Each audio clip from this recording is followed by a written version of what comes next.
What is up, guys? Welcome back to another video. Today we're going to be checking out 8 things people get wrong about the US military. I found this video on this channel, Simple History, if I'm correct. Yes, Simple History. And this video actually reminds me of the video we reacted to, 5 reasons not to mess with the US Army. So I thought this one would be interesting as well. It's pure history, so if you enjoy history, stick around till the end. If you don't, you can still stick around. But let's see what we have here, guys. Let's get on with it. 8 things people get wrong about the U.S. military. Attention soldiers. There are 6 branches of the U.S. military, and each and every one has popular myths surrounding it. Thanks, film and television. But is it true that you can run away and enlist in the Army? And how often do you really have to drop and give him 20? Turns out, we've got a lot wrong about how the U.S. military works. Number 1, all veterans have Alright, let's find out then what's actually true here. dangerous PTSD. Sadly, studies have shown that of all the Iraq and Afghanistan war veterans, those displaying PTSD make up, at the lowest, 13.5%, and at the highest, 20 to 30% of personnel.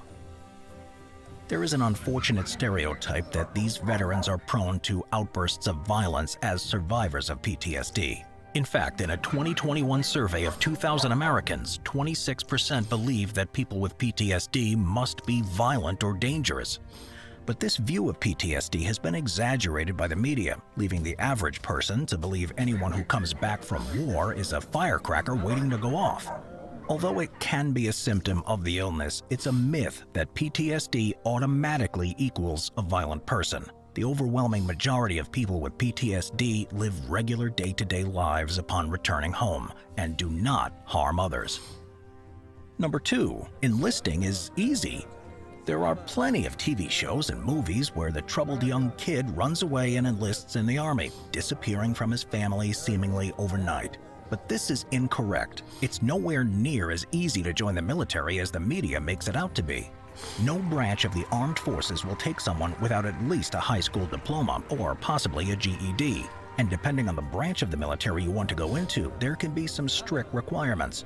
Officer positions are competitive and require at least a college degree, although many actually also have a post-grad certification.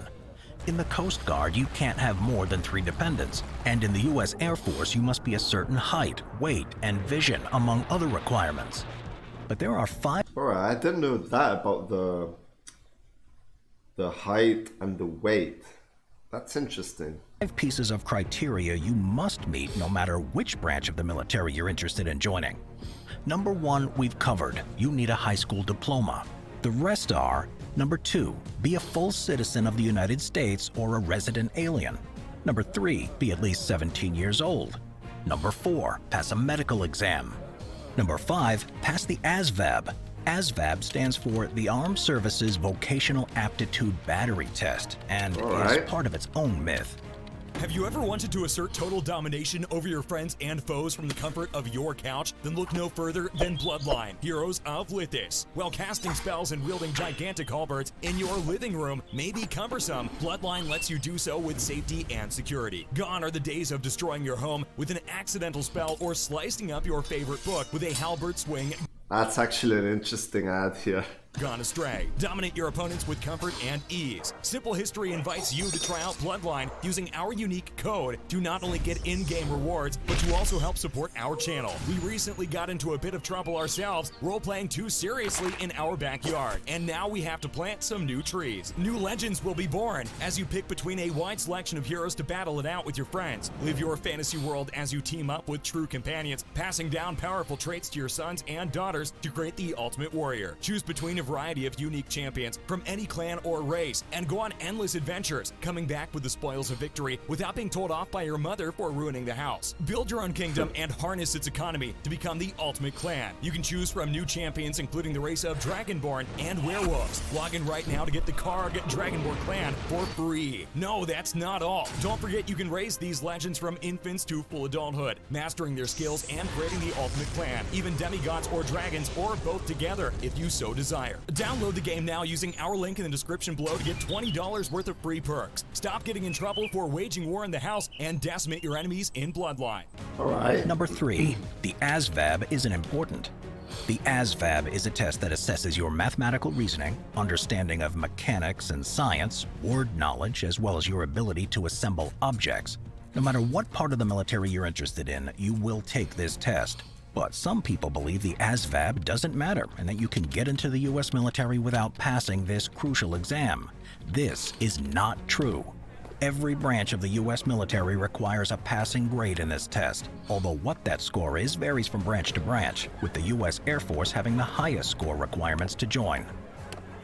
Number 4. The drill sergeant will drill you into the ground. Drop and give me 20. Thanks to television and movies, we believe that training is brutal, with a sergeant continually screaming in your ear, forcing you into back-breaking amounts of exercise, and the punishment of cleaning the entire mess hall with a toothbrush. But while this may have at one time been true, this is not an accurate representation of the military and its trainers today. The US military has now banned hazing in any form and has a zero-tolerance policy for those caught doing it. Although it may still take place, it is no longer encouraged or officially sanctioned. Instead, the US Army calls it fundamentally in opposition to military values, and drill instructors can no longer treat recruits however they may like. Under the Uniform Code of Military Justice, they state, derogatory terms, excessive physical activities, and any abusive or violent contact are now forbidden, and those caught can face severe punishment. Number 5. The pay in the military is low. Many people believe that those in the military are extremely low-paid public servants who struggle with their salaries. But like any other job or industry, pay can vary dramatically in the US military. The base pay for new Army recruits who have been in service for under 2 years is lower at $21,999, but this increases with length of service. 4-star generals who have been in the military for 20-plus years are able to earn a much larger... Yeah, so they start with a kind of low salary, but as the years go past, it increases. Like, I don't think every job, as the years go past, your salary increases. It just depends. Most probably do, but usually it depends. And these guys, they don't even stay home. You know, they go out for some months and then they come home for a few months. So they're not even home half the time, which kind of sucks. $103,698 per year.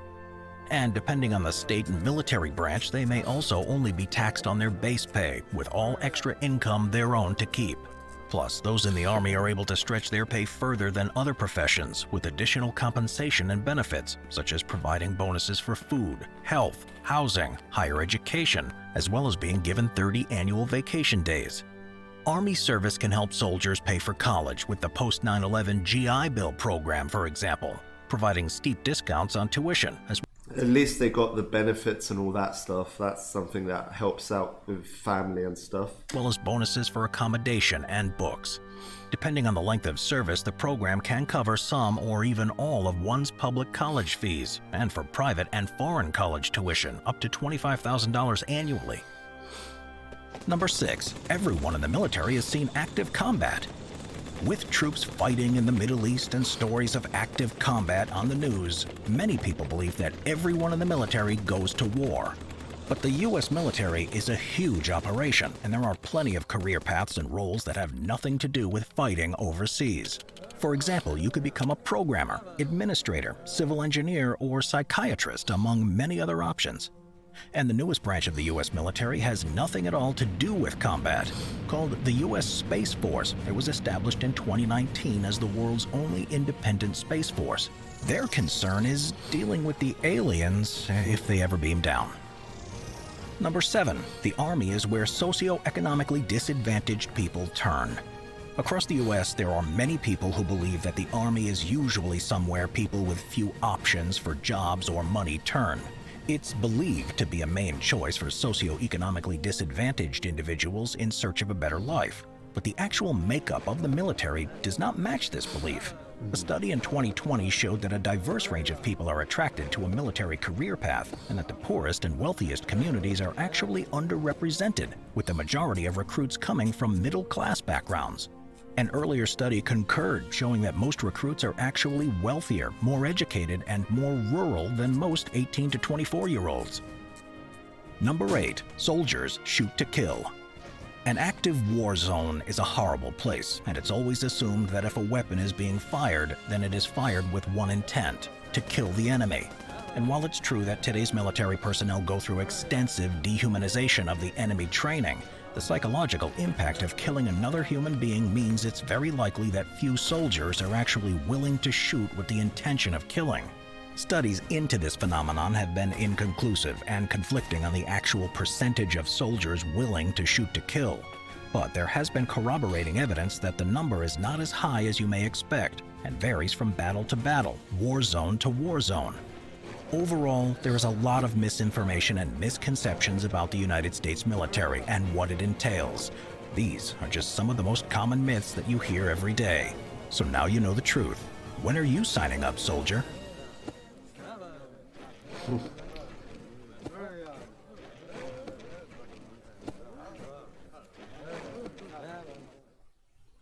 Interesting. Really interesting video. Those were the 8 things people get wrong about the US military.